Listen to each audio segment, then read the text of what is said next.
Bueno, les saludo. Esta semana entonces vamos a reforzar con nuestros hijos el sonido y la escritura de la letra S. La vamos a decorar como cada quien considere que la puede decorar con azúcar, con el material que deseen. Entonces vamos a hacerles la S mayúscula, vamos a enfatizar en el trazo, y la S minúscula que va más pequeña.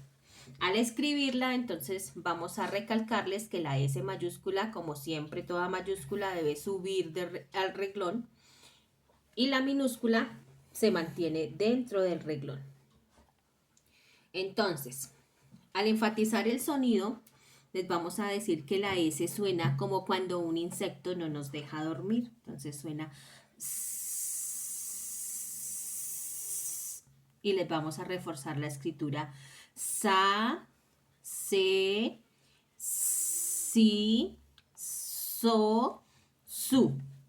Y a su vez vamos a recalcar las sílabas inversas, que son as, es, is, os, us.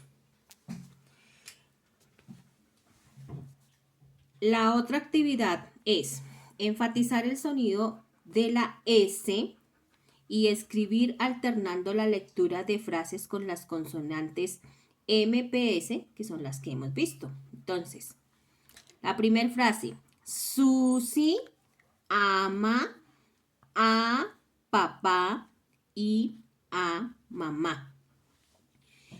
Segunda frase: Mimo suma. Tercera frase: Susi se asoma.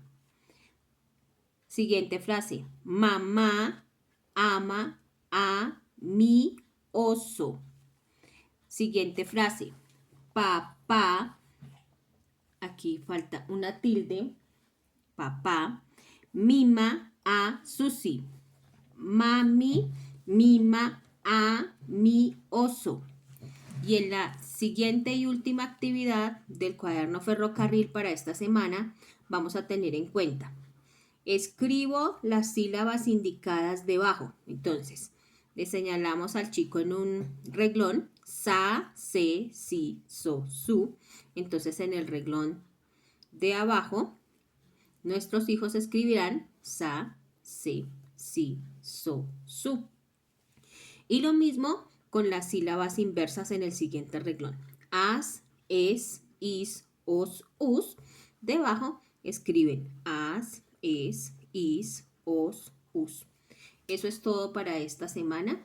Muchas gracias y muchos éxitos.